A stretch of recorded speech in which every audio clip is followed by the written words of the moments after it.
है Republic Bharat ईबिक्स cash studio में। आपके साथ मैं हूं सलोनी श्रीवास्तव अजमेर। और सबसे पहले बात टोक्यो में तिरंगे की। नीरज चोपड़ा ने इतिहास रच दिया है, गोल्ड मेडल हासिल किया है, लेकिन उस पल वो कैसा महसूस कर रहे थे, उसको लेकर उन्होंने क्या कुछ कहा, पहले वो आपको सुनवाते हैं। चाह रहा था कि ये गोल्ड मेडल है। देखो जी, अगर सही बताऊं तो मतलब दिमाग में तो ये था कि हाँ, अपना बेस्ट करने की कोशिश करनी है ओलंपिक में, लेकिन जब तक गोल्ड फाइनल नहीं हो गया लास्ट थ्रो तक, तब तक मैंने बिल्कुल भी ऐसे दिमाग बिल्कुल रिलैक्स नहीं किया था कि भाई हाँ, अब अपना गोल्ड हो गया है और मैं बस रिलैक्स छोड़ दूं। क्योंकि जो बाकी और थ्रोवर थे वो काफी अच्छे थ्रोवर थे, वो कभी भी वो थ्रो निकाल सकते थे। तो मेंटली प्रिपेयर रहना बहुत जरूरी है कंपटीशन के अंदर। और जब लास्ट थ्रो उनका सभी का हो गया और मेरा लास्ट थ्रो बचा था, तब मुझे हो गया था कंफर्म कि हाँ, अपना गोल्ड हो गया पक्का। और उसके बाद ही मैंने सेलिब्रेशन किया। बिल्कुल। और नीरज भाई, अगर हम थोड़ा सा पीछे जाएं, जब आपने शुरुआत करी थी अपने इस स्पोर्ट की, सिर्फ पापा से भी बात हुई थी, वही बता रहे थे, हमने पहले भी बहुत बारी बात करी हुई है कि वेट लूज करने से सफर शुरू हुआ था और पहुंचा कहाँ, gold medal, podium finish off Olympics. ये इसको कैसे देखते हैं आप? देखो जी, मैं सही बताऊं तो ऐसा कोई, जब मैं स्टेडियम में गया तो ऐसा कोई दिमाग में था ही नहीं कि मुझे स्पोर्ट्स भी करना है या फिर मैं कभी देश के लिए खेल लूंगा या इस लेवल पे मेडल जीतूंगा। बस ये मैं मानता हूँ कि बस भगवान का शुक्रिया है। और भगवान का ऐसा लगता है कि पहले से प्लानिंग थी कि, क्योंकि ये बिल्कुल प्लान नहीं था कि मुझे स्पोर्ट्स करना है, क्योंकि मेरे पूरे परिवार में किसी ने स्पोर्ट्स नहीं किया, गांव में भी कोई माहौल नहीं था स्पोर्ट्स का। तो ये बस इत्तेफाक था कि मैंने ऐसे स्टेडियम में गया मैं और मैंने जेवलिन थ्रो करना शुरू किया। तो ये सब भी बस होना ही था। और बस मैंने अपना दिल से मेहनत की, और जो मेरे सीनियर्स थे और जो भी सपोर्ट रही है सभी की, तो वो काफी अच्छी रही है। तो मुझे लगता है उसके कारण ही आज यहाँ पे पहुंचा हूँ। नीरज भाई, कोई ऐसी बात जब आपको जो ध्यान में आती है कि जब आपने शुरुआत करी थी, जब आपको लग गया था कि अब मुझे प्रोफेशनली जेवलिन में आ जाना है, वहां से लेकर कोई ऐसी बात जो आपको ध्यान में आती है जिसको आप हमेशा याद करते हैं कि शायद उस वजह से उस वहां से शुरुआत हुई और मेहनत करी यहाँ तक पहुंचे? कोई ऐसी बात, कोई आपके पीछे किसी की मॉरल होप्स रही हो, या किसी भी तरीके से आपको कोई सपोर्ट इस तरह का मिला हो, या किसी के थ्रू से इंस्पिरेशन मिला हो? देखो, सबसे पहले तो घर से ही शुरू होता है। मेरे सबसे छोटे अंकल है, उन्होंने मुझे स्टेडियम में लेके गए थे, क्योंकि उनका काफी शौक था कि मैं एक खिलाड़ी बनूं, और उनकी काफी इच्छा थी है। तो वो मुझे लेके गए, और उसके बाद फिर मुझे जो वहां पे जाके जो फ्रेंड है, मेरे फ्रेंड सर्कल है, जो मेरे सीनियर थे, वो भी काफी सपोर्टिव मिले, उन्होंने काफी सपोर्ट की। और बस ये है कि जब मैंने पहले दिन ही जेवलिन शुरू किया, और मुझे नहीं पता था कि मैं किस लेवल तक ये खेल लूंगा या फिर मैं किस लेवल तक पहुंचूंगा।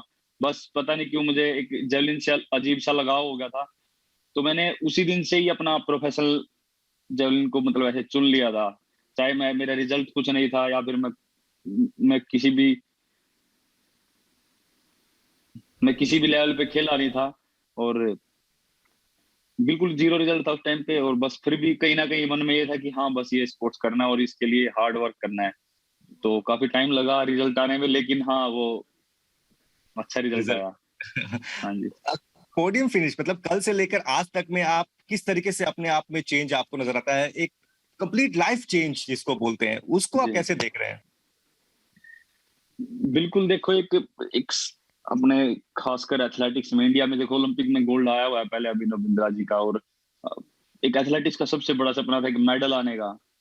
कितने साल से मेडल नहीं है एथलेटिक्स का, इंडिया का एथलेटिक्स में। तो और मुझे लगता है कि ये गोल्ड के साथ आया है, तो एक बहुत ही एक चेंज है, बहुत बड़ा चेंज है ये। मेरे लिए तो है ही है, पर शायद इंडियन एथलेटिक्स के लिए और खासकर जेवलिन के लिए बहुत बड़ा चेंज है। तो मेरे हिसाब से काफी और बच्चे जो करना चाहते हैं उनको काफी इस चीज से हेल्प मिलेगी, इस मेडल से। आखिरी आखिरी कुछ सवाल नीरज भाई, क्योंकि आप सोए नहीं हैं, मुझे पता है, कल रात से जी लगातार आप बिजी हैं। आखिरी कुछ सवाल। जी मिल्खा सिंह सर हमेशा कहते थे कि एथलेटिक्स से एक गोल्ड वो देखना चाहते हैं। अनफॉर्चुनेटली वो अब जी हमारे बीच नहीं है। आप जी। क्या कहना चाहेंगे मिल्खा सर को? बस मुझे मतलब कल वही दिमाग में आया कि उनका एक सपना था क्या, क्योंकि देखो उनका जो भी अपने इंडियन स्पोर्ट्स के लिए, इंडियन एथलेटिक्स के लिए जितनी उन्होंने मेहनत की और जो उनका योगदान रहा है वो बहुत ही बड़ा रहा है। और उनका भी एक सपना था कि कोई इंडिया से गोल्ड जीते और राष्ट्रगान बजे, तो वो पूरा हुआ। और लेकिन आज वो हमारे बीच में नहीं है, पर मुझे ये लगता है कि जो भी है, जहाँ पे भी हैं, वो आज ये देख रहे होंगे तो प्राउड फील कर रहे होंगे, और ये उनका भी सपना था, तो बहुत उनको प्राउड फील होता है सच में, अगर वैसे देख पाते और मैं उनके पास जा पाता तो। क्या ये मेडल आप उनको डेडिकेट करना चाहेंगे? बिल्कुल, उनको भी, और साथ में जो हमारे एथलीट पीटी उषा जी हैं, जिनका बिल्कुल थोड़े से टाइम से जिनका मेडल रह गया था ओलंपिक में, तो बस उनकी मेहनत थी और उनका भी एक सपना था, तो मुझे लगता है उनका भी एक सपना पूरा हुआ है। बिल्कुल। नीरज भाई, एक आखिरी सवाल। हर खिलाड़ी के जीवन में उतार चढ़ाव आता रहता है, और आपको भी ओलंपिक के पहले जो है इंजरी से गुजरना पड़ा था और थोड़ा अपने स्पोर्ट से दूर भी रहना पड़ा था। उसके कुछ दिन के बाद लॉकडाउन हुआ, फिर ओलंपिक्स भी पोस्टपोन हुआ। उस वक्त आपने अपने आप को मेंटली कैसे संभाला और यहाँ तक पहुंचे? ये एक आपको लगता है एक बड़ा पॉइंट था आपके करियर का? जी बिल्कुल, देखो लॉकडाउन था तो उस टाइम मैं मानता हूँ कि सबसे बड़ा जो एक हमारे लिए ठीक रहा है, वो जो हमारा कैंप चल रहा था। भाई मैं थैंक यू करता हूँ एथलेटिक्स फेडरेशन ऑफ इंडिया की, उन्होंने कैंप कंटिन्यू रखा। वो हमारे लिए काफी हेल्पफुल था, क्योंकि अगर हम घर पे चले जाते तो हमारी ट्रेनिंग बिल्कुल बंद हो जाती थी गांव में, और घर पे ऐसा ट्रेनिंग का माहौल नहीं था। हाँ, थोड़ा सा बीच में जब फुल लॉकडाउन हुआ था तब थोड़ी प्रॉब्लम हुई थी, लेकिन हमारी ट्रेनिंग स्टार्ट हो गई थी कुछ दिन बाद, और हमारी ट्रेनिंग कंटिन्यू चलती रही। हमको बाहर जाना अलाउड नहीं था, किसी को बाहर से अंदर आना अलाउड नहीं था, तो प्रॉपर जो ओलंपिक एथलीट थे उनकी ट्रेनिंग चलती रही फिर अच्छे से। इंजरी से वापस आना वो पार्ट रह गया बस उसका आंसर, जब आपने इंजरी से हाँ जी, ओवरकम किया।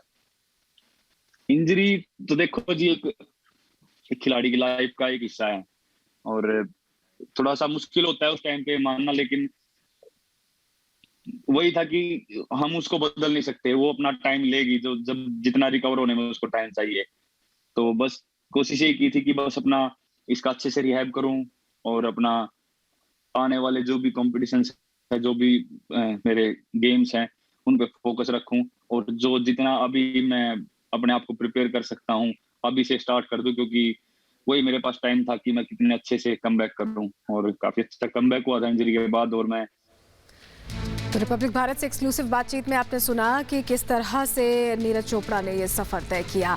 आगे बढ़ेंगे और अगली बड़ी खबर का रुख करेंगे, जहां आपको बता दें कि जम्मू कश्मीर में लगातार एनआईए की छापेमारी जारी है। 45 से ज्यादा ठिकानों पर, जमात इस्लामी के 45 से ज्यादा ठिकानों पर ये छापेमारी की कार्रवाई की गई है। और बताया जा रहा है, देखिए 2019 में 5 साल पहले प्रतिबंध लगा दिया गया था, 5 साल का प्रतिबंध माफ कीजिएगा लगाया गया था, और उसके बाद भी ये संगठन एक्टिव था। बताया जा रहा है कि लगातार